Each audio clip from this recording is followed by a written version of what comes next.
What is up, beautiful people? This is Christian from the Successful Spiritualpreneur podcast. And today I'm super excited because I have a friend and acquaintance, Emile Steenveld, on the podcast. He's a human behavior expert and transformative guide who has assisted countless individuals in their journey towards self-fulfillment and self-actualization. He leads his clients through deep internal shifts, addressing and mending long held limiting beliefs and dismantling internal barriers that prevent them from realizing their full potential and success. Welcome to the show, Emile. Thank you, brother. I'm looking forward to this conversation. Yeah, super exciting. So first of all, I think let's let's define success for people. Like, what's your definition of success? Because everybody has a different, definition of success. So let's define what you see as success. Personally, Christian, I define success as being excited to get up and do the thing that you love to do with the people that you love to do it with. And when we can combine those two things, this is where I feel like we become fulfilled, right? Because every day we get to choose, okay, I get to work with this or I get to do this, but it's like it's is this making an impact? Is this fulfilling me? Is this in alignment with my values? Like, these are the things that I look for in success, because so many of us are constantly focusing on the next person. Oh my God, they made this money. Oh my God, they have this house. Oh my God, it looks like this. And we look outwards and we think it's going to feel a certain way, but actually it doesn't. So what I look for is going, okay, how do I feel inside when I'm doing the thing that is in alignment with me? Beautiful. And I Mm. think that's a conversation that's really needed, because again, just like you said, so much of our focus is on the outside, right? Yeah. So how do you bring people? I mean, maybe before we, I tend to like jump into like deep conversations. Maybe let's give people a little bit of brief overview of your background and like your amazing wizardry and how you got people through these transformations. So yeah, give us a little bit of background info, like who you are, how you became the person you are today, and who do you help? Okay, so a little bit of a background. Before I was a coach, I've been a coach now for 14 years. Back when people were still like, what's coaching? And I had to explain it. And before I was a coach, I was actually a model. And what's interesting about this, Christian, is that most people are like, well, how do you go from becoming a model to, going deep into emotional intelligence and human behavior? And the truth is, when I first started my modeling career, I was kind of like all over the place. I was kind of doing club promotions. I was figuring out what I wanted to do. I was just out of school. I was 18. For the first 3 years, I kind of was like trying to find what speaks to me. And I don't know about you in Europe, but in Australia, you finish school at 18 and it's like now you're going to find out what you have to choose for the rest of your life. And it's like, how do you know that when you don't even know yourself?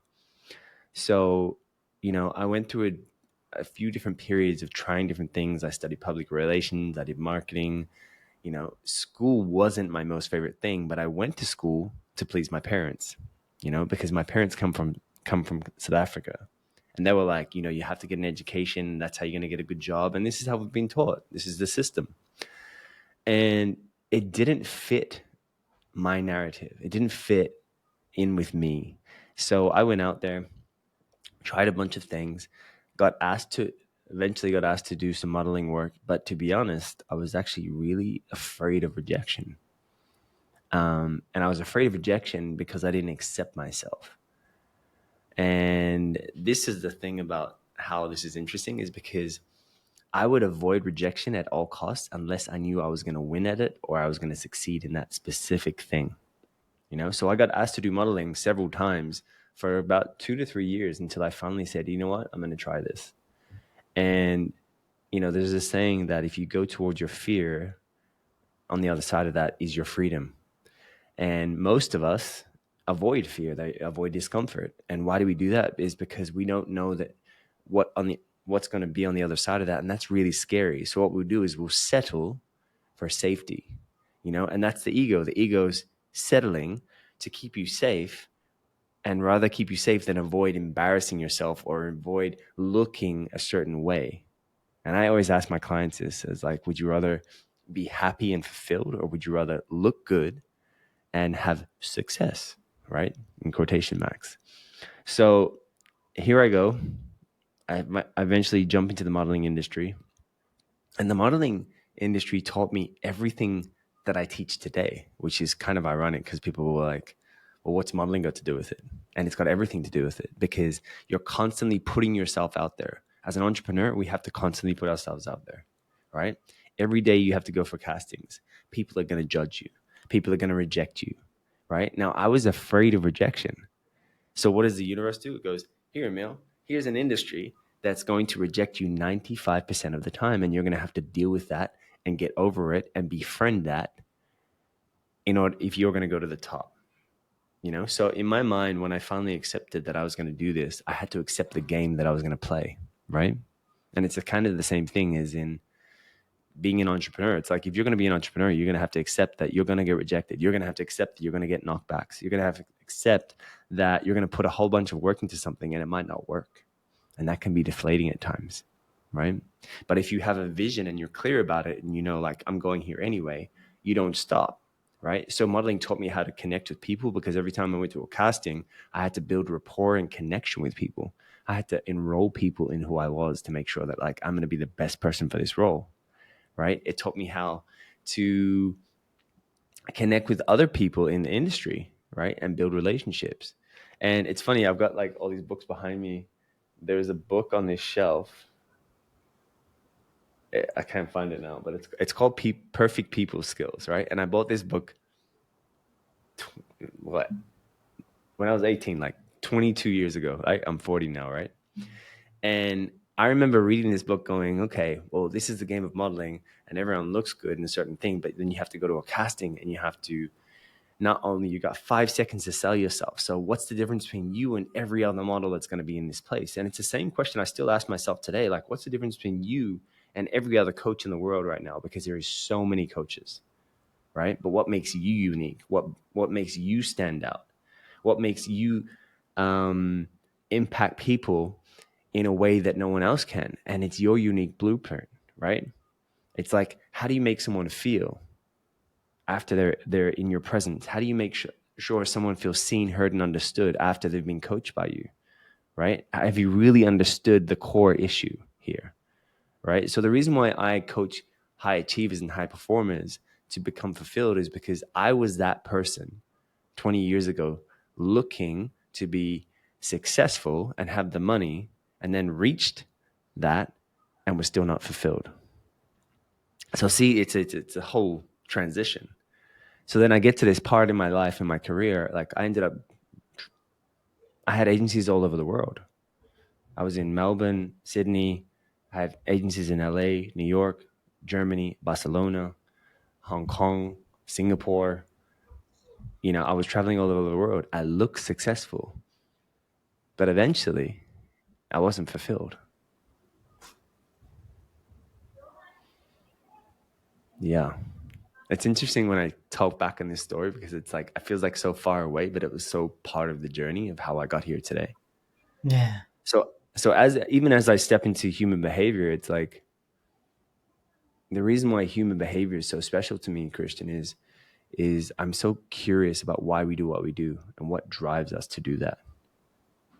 And when you start to watch patterns over time, you're like, even before we get on the call today, you were saying, I just love building things. So it's like, it doesn't even have to be physical. It could be like things. I just like to get an idea and create it. So already you're telling me something about your psyche and the way you look at things. You're like, ooh, if we can get this and tool this, like, the exciting thing for you is going, oh, how can we make this a reality and build this out, right? And that lights you up. So what I'm doing is I'm looking for that in people to go, okay, what is lighting you up when you speak about something? Because most of us are doing a thing because it's comfortable or we've settled, right? So what I do is I come in and go, okay, where can we find out where's the gap and where's the core values here again? And let's re-identify again. And remember I said to re-identify, I'm also saying let's create a new identity that's going to match the frequency to reach that goal, because that's all it is. It's an identity, it's a belief. But if I have stories in the background constantly telling me that I can't do that, or my mom said I shouldn't do that, my father said, you should get into this because it's really secure, then you're never going to allow yourself to put yourself in that position. True. Yeah, Yeah. very true. It's cool. It's cool when I hear that and reflect it back and think about my story. It's like, yeah, it feels the same way. It's just so pivotal in me getting here of all the things that I've done. And such a cool journey. You know. Mm. So my next question for me would be, so how do you usually impact people, or how do people see you impact them? Like, what's your experience? Like, what's your feel? I think there's two ways you impact people. You impact people by you leading and doing the thing that you set out to do through your being, because people are always watching. You impact people by going to the thing that you're afraid of still. And even though I've done this many, many times, I can still hide, avoid, and pretend like I'm doing the work, the more knowledge you get, the sneakier the ego becomes in this game. And this is why I have a coach. This is why I have a psychotherapist. This is why I'm part of a men's group, to keep myself accountable, to be like, okay, this is what I'm doing next. This is what I'm afraid of, and acknowledging those things still. So it's through me stepping in the uncomfortable zones as well that people and my clients watch as well. And they're like, okay, well, Emile's doing it. I have to walk the talk. I have to be doing the same thing, right? I can't just be saying to my clients, you need to get out of your comfort zone and do this thing and really step up. And then I'm in the background being like, I'm not really taking steps myself. And then the other part is, when I'm with my clients, it's about really holding them accountable, because if we're held accountable and we feel safe, keyword safe, and supported, then anything is possible, right? Because most of the time, most people don't want to step forward is because it feels lonely, it's scary, right? They don't feel like they're understood. It's like, and when you're playing at such a high level, sometimes it's like, well, who else can get me? Who else can support me, right? And most of the time, what we're trying to do is we're trying to avoid an emotion. And the emotion is a subconscious, or it's like emotions is energy in motion, but most of the time, people don't even understand what the emotion is that they're trying to avoid. They just don't want to feel that feeling. Hmm. Hmm. Yeah, this is good. Uh, I love how I love your energy, because like even without you like calling out people in a way, like you have Hmm. this, like your frequency is calling out people in a way. You know what I mean? I think it's really beautiful about you, Yeah. and it's a very masculine quality that I really value and admire. So it's really cool. Um, so you've been now in Bali for 9 years, Mm-hmm. and you're still alive. Um, Yeah. And no, it's just so fascinating to me, because like Bali for me was also a big opener. Like I grew up in Germany, also kind of like did the regular career path, so to say. 18 high school. What do you do now? Okay, I guess I have to study. I study international business. Give me 1 second. Yep.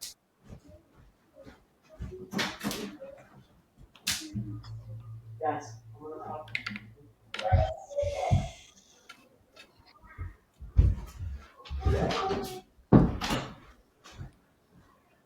sorry, my little one.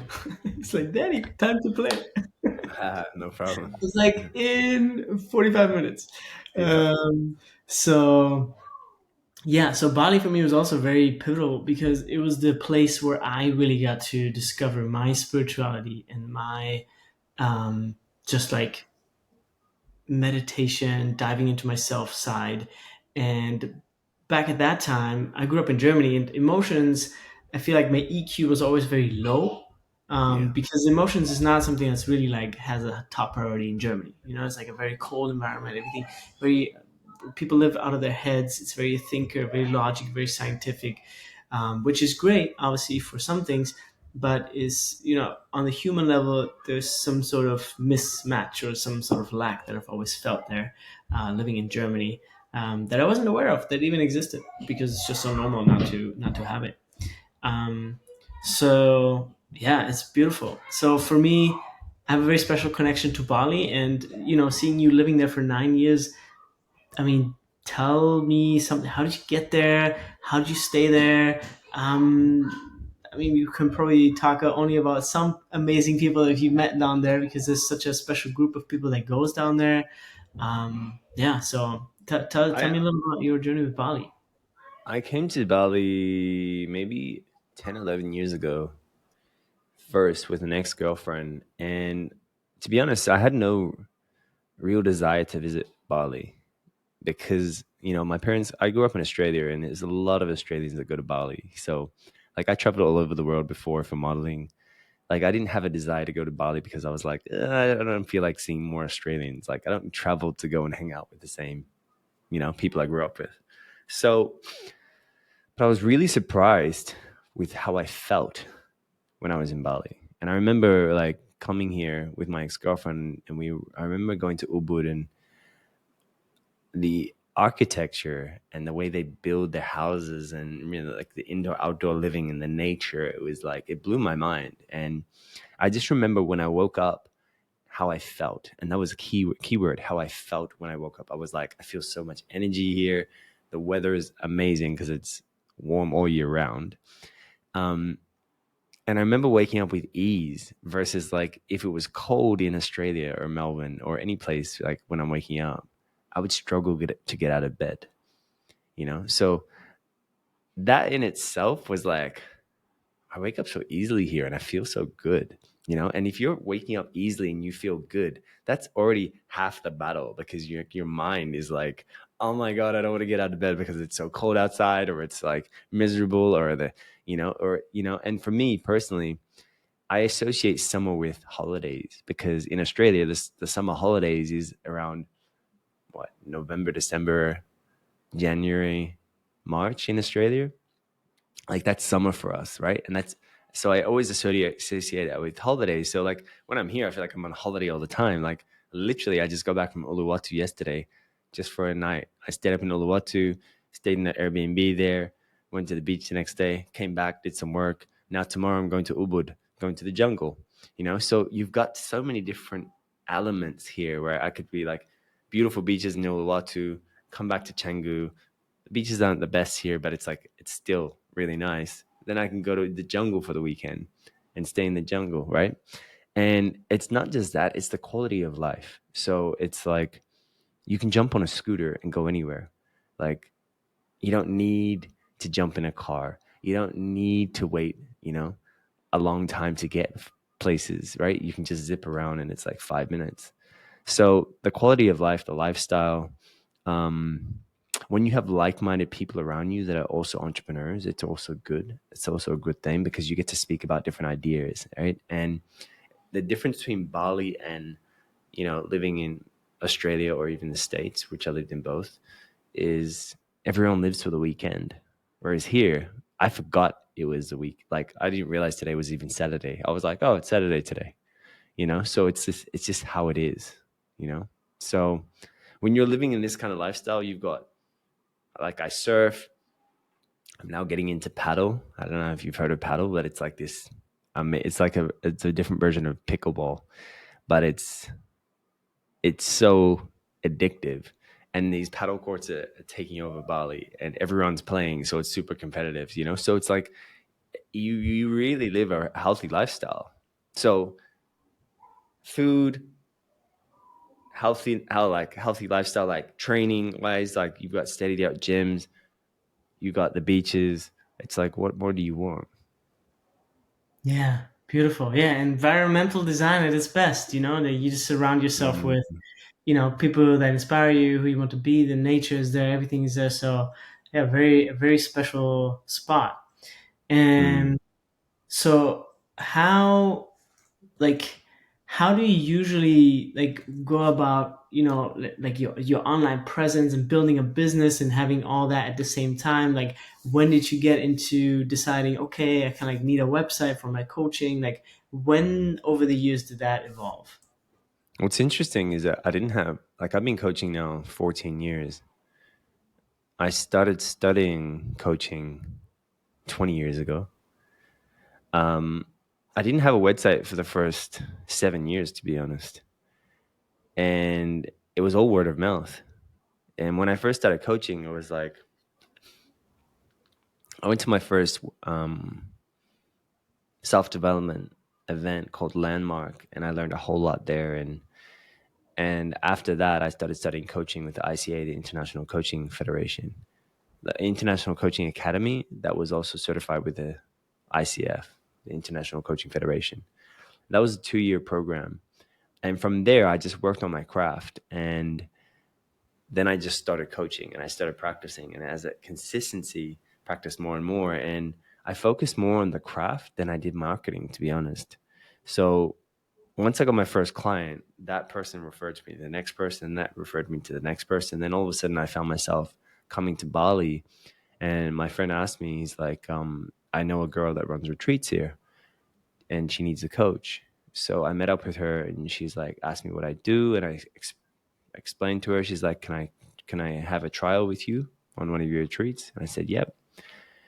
And actually, she's like, you're really good with what you do. And I said, okay. And then she's like, I'm gonna offer your position. So for the first 10 months of me being in Bali, I was working on, it was actually a mental health retreat.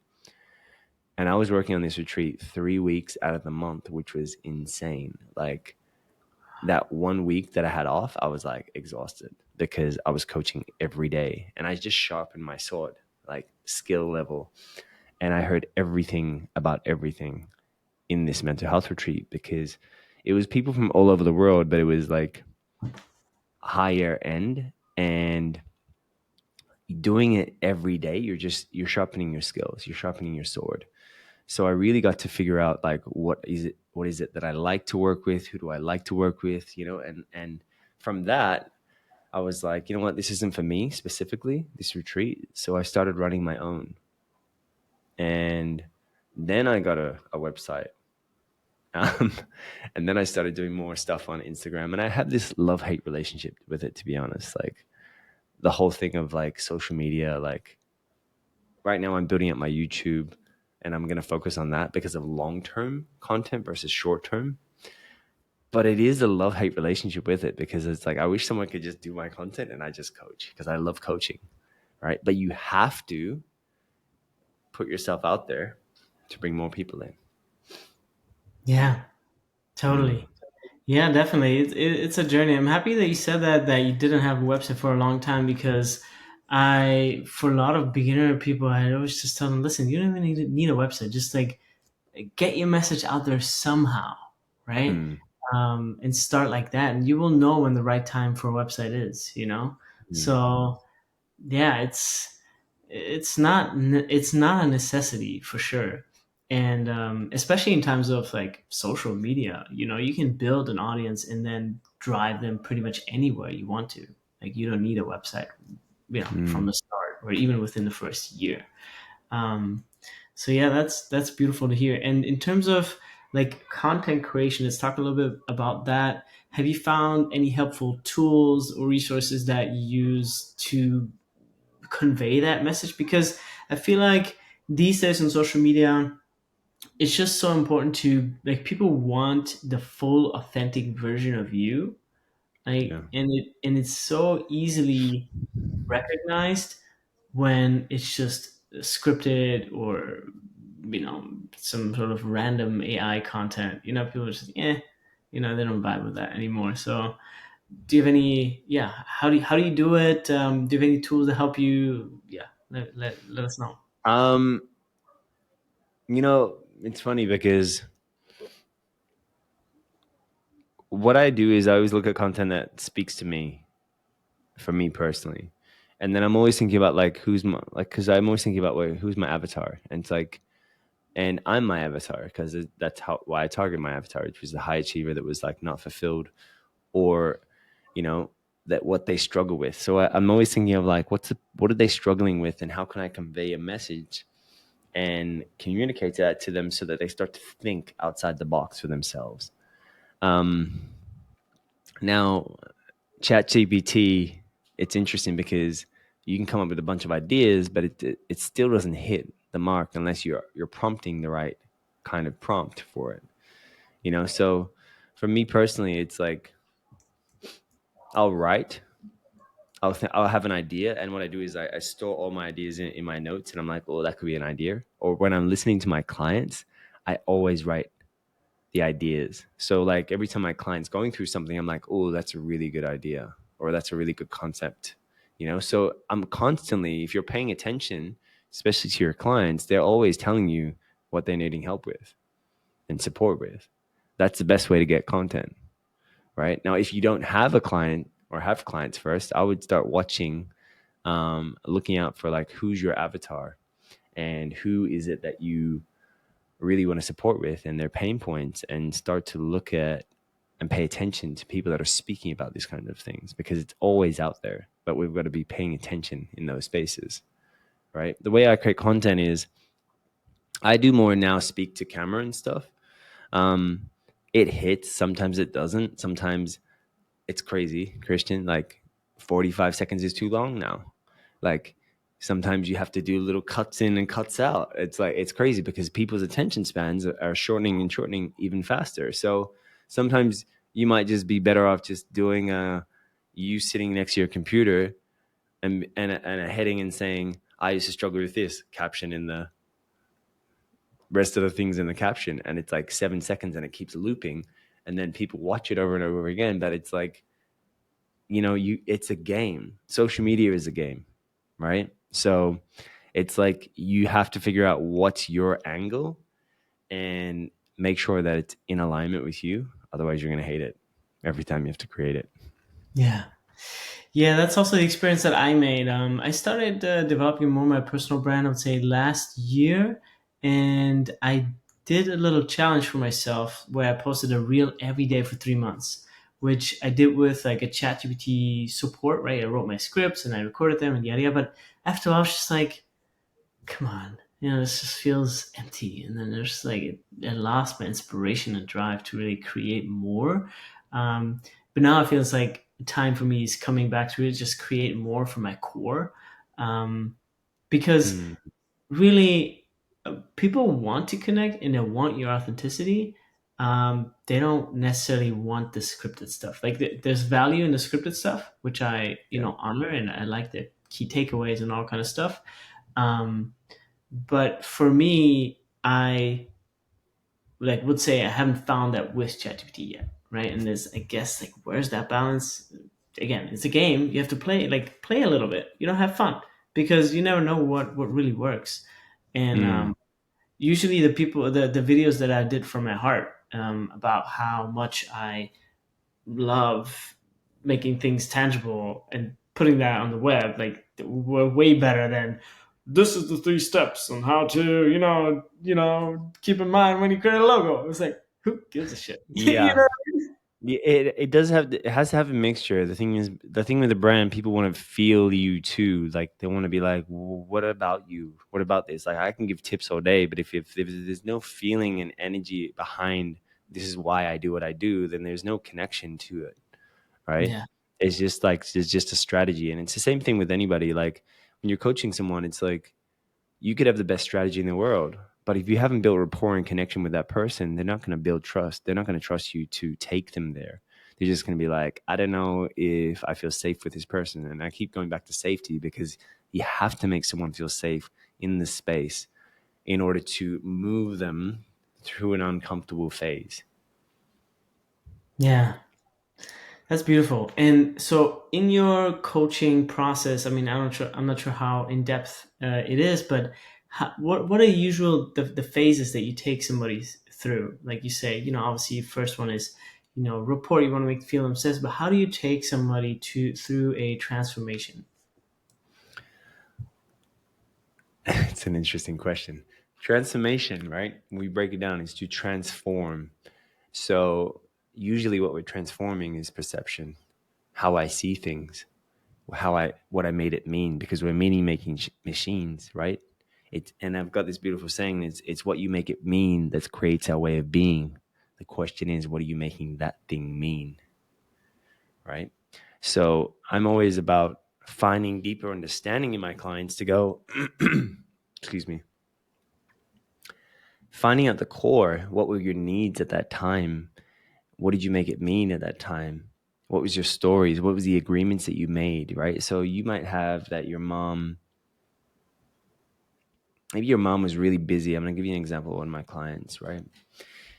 He had a single mother and she was working 2 jobs, and he made it mean that she really didn't make time for him and her and his brother, right? And I said, it's interesting that you look at it that way. And I said, did you have everything you needed growing up? And he's like, yes. And he's like, but I never felt like my mother was around, and I didn't feel that nurture and that support. So we had resentment there. Now, the moment you have resentment, resentment is bitterness and anger that's being stored below the surface, right? And usually what people don't know is that they can have resentment towards themselves for certain ways that they've acted, right? Because we have certain expectations of how people should show up or how I should show up, right?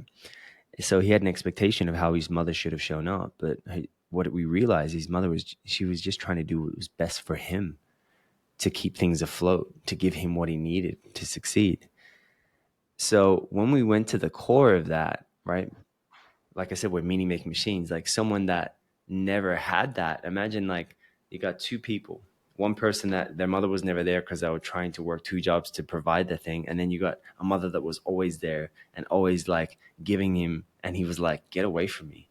You're smothering me. Right. So 2 people can have different perceptions about the same thing. Right. Be like, I wish I had a mother that was there. But then the other person's like, I wish I had a mother that wasn't giving space.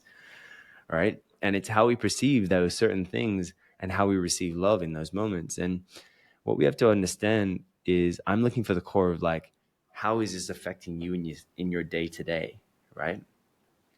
So he had a story about money. He had a story about worthiness because he believed that because his mom wasn't there, that she didn't really care, right? And she didn't really care, but at the same time, he's working his ass off, doing exactly the same thing that his mom is doing now, to show up for his family, to be the better father, to do this. So he's continuing the pattern. And you will continuously continue the pattern until you're aware of the pattern that you're creating and recreating again, right? So we need to break patterns. So what I'm doing is I'm looking for the patterns that are continually happening, and they're from our ancestors. Like my parents are from Cape Town, South Africa. Like my parents had a story about money. Why did they have a story about money, Christian? Because my parents were treated very ill from the white man in South Africa. So my parents are both Cape colored, right? Considered Cape colored, which is a derogatory name that they got given back in the day to differentiate. So you had the whites, you got the blacks, and then you got colored. The colored is like the mix between the blacks and the whites. So my parents we couldn't drink from certain taps or go to certain beaches, or, my dad was getting paid 10 times less than someone that was white because of his skin color. And because of that, has a story around money. So they've got to make sure that they save, because they've got to make sure that they're not getting paid as much as someone that was getting paid this. So it was never made for them. And even though they moved to another country, they still had the same story up until this day. Like, I'm like, guys, you guys need to work on your money story. I had to work on my money story because their money story transferred to my money story. Right. So I've come a long way with money, but I'm still reprogramming my subconscious around this because it's ancestral. Right. So what I'm doing is I'm looking for patterns. I'm looking for how aware they are of their patterns. And like I said, the first part is we have to build rapport and connection. The second part is like, how aware are they of their subconscious? And then how do we recreate our beliefs and our identities? Because it's in our underlying beliefs where we started, like the agreements that I said to you before, the agreements we made with ourselves as children and how that's carried through our life.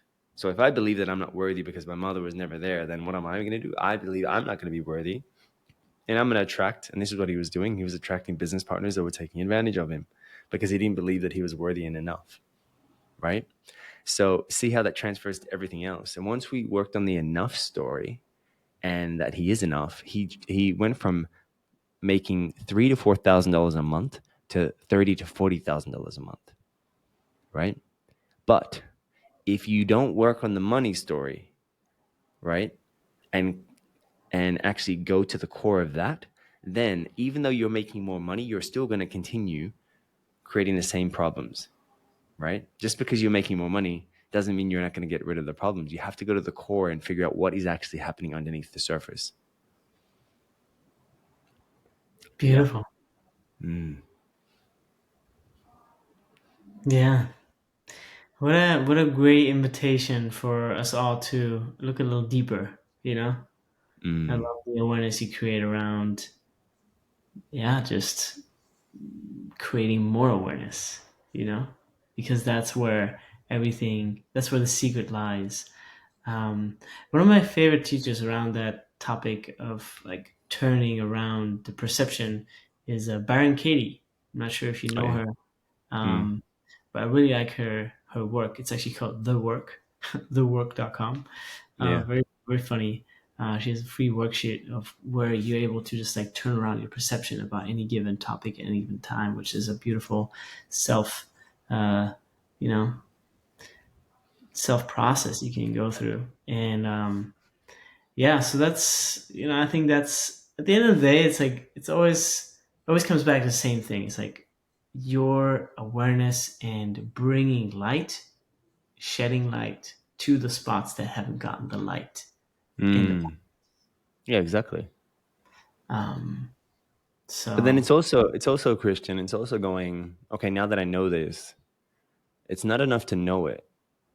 We oh have yeah, to embody. We have to it's embody. it's So it's like contagious. now what's yeah, Yeah. so now what's the integration? And the keyword integrate, because most people will go and read a book and go, cool, I read that book. I read this book. I read this book. And I'm like, cool, but what are you doing with it? How have you Mm, mastered it? Right? We have to master it. And the more we master that, we embody it. And the more we embody it, the more we become it. It's like, and then you create that from your being, not from your doing. yeah. Mm. Yeah, I love that. I have a very simple example. It's actually about tea, unrelated, Yeah. maybe about subconscious patterns. I mean, it is probably a subconscious pattern by now for me, but I drink Mm. so much tea. But it's true, like because I've just become so much tea. I drink it so much. I know so much about it. I've taught classes about tea. It's like one of my passions, right? So at some point, you just become it, and when you make that creating awareness process a habit and really more part of your life, then you will create obviously more awareness. You become more of that awareness, and you can undo and realize patterns quicker. Mm. Absolutely. Yeah. Mm. So thanks for doing that work. You know. No, I mean, I love it. So it's, for me, it's not even work. It's one of those things that it's like I get off a call and I'm like, I'm more excited after the call than before it. Like if I've had a day and I'm tired, and even sometimes like I don't do calls that late, but I do have one client that's in New York, so it's or Washington, so it's really hard. So I know it's at the end of the day for me, but it's an 8 o'clock call. But even after I finish it, I'm pumped up, which means that I'm in the right place, Yeah, right? you're in flow. Yeah. Beautiful. Mm. So we're nearing the end of the podcast. We have about 5 minutes left or so. So Hmm. I want to talk a little bit more about your desires, your future, like anything you want to call in, dream, vision. I always like to give people the space to just like, this is what I'm looking to call in. Like I'm really excited for this coming up. And so yeah, if you want to share a little bit about your universe, your dreams, your visions, your desires, everything is welcome here, and know that this is a space where things multiply. Yeah. At this moment, I'm I'm excited about. I'm creating new offers, and I've worked with so many different people around the world. But what I do is I love working with high achievers and action takers because they play a bigger game. Um, it doesn't even have to be like a high achiever. It has to be someone that's like, you know what, I just want something more for myself that's going to impact other people. Like I love to. It has to keep spreading, right? Because why are we here, right? How is my work impacting other people? How is my work influencing other people in a good way, right? So for me personally, right now, it's like I want to work. I used to play basketball at a high level, and what's interesting for me right now is going. I would love to work with some NBA basketball players that either NBA basketball players, actors, or even singers in the space that are like high pressure situations that they really are good at what they do, but they're also need a bit of support in the space of emotional intelligence, their discipline, their connectedness to themselves, because you got so much pressure from the outside, from everything, from like how I have to be to the entourage that they have to, you know, people coming at them every 5 seconds. It's like sometimes that can be really lonely, and this is why people get into drugs. This is why people get caught up in the wrong path, or the influence gets to their head. So it's like I want to be that person that could be the support for them in that space so that they stay grounded and stay focused and true to themselves, so they stay fulfilled in this space. Beautiful. And Mm, that's already making its way to you. So mm, I'm excited for you to, step into that. I have no doubt you're gonna do that. And yeah. it's incredible. It's I love witnessing people's desires and just like they always come true. You know, Mm, like there was not a single wish in my life that didn't come true, right? mm. And all the ones that didn't come true were probably not important enough for me. Yeah. Well, absolutely. It's like you can have reasons or results, but you can't have both. So it's one of those things where it's like I always ask myself, why do I want that? Why does Mm. that, you know? And in my head, I'm like, I might get it, Christian, and be like, I don't know, because Well, why do you but want that? well, why do I want that is because I know what it feels like. You know, I grew up playing basketball at a high level, but um, I know what it feels like to have that kind of pressure. And even being in the modeling industry, you know, I was traveling all over the world. You know, constantly people are talking about you, this and that. You're on billboards. You're doing this. In that industry, I know the ins and outs of it. So in my head, I'm like, "Ooh, I wish I had that kind of support when I was growing up." You know, so for me personally, it's someone that can understand it, right? But also go, okay, here's a guy that's like 21, 22 and getting millions of dollars. That's a lot of energy that's coming their way. How do you be with that? Now, all of a sudden, there's a lot of attention from women. How do you be with that? Right. And as a young man versus, you know, getting all that attention, it's like, how do you not let that get to your head? How do you stay focused and true to yourself in this space? Because temptation can get us pulling in different directions. So for myself, I'm like, okay, well, how can I be that person for you to really bounce off and mentor you and support you in those spaces, whether that's in your business or your personal, and it's the same thing, and really just keep you on track to stay in alignment with what's true to you and your vision. And if you can do that, then you're going to impact more people anyway, right? If you're someone that's like in this game, like I had another artist who's a singer, and it was interesting. Like the moment we started working together, he lost a bit of belief in himself, and then we went to the core of that and started to figure out that. And then he starts writing music again, starts creating again. Then he's in flow again, and he's singing again. But now he's now talking about these messages to people. Now he's putting himself out there more again, you know. And then that's impacting, right? Because he has a big following. So it's like, how can we impact people in ways that inspire others? Yeah. Mm. Yeah, and you're doing it so well, you know? I think you're such an incredible beacon of light that shines, not only for yourself but through others. So I just wanted to acknowledge that for you and reflect that back to you because um, I think there's a lot of people out there that need that support and want it and don't even know it Mm, exists.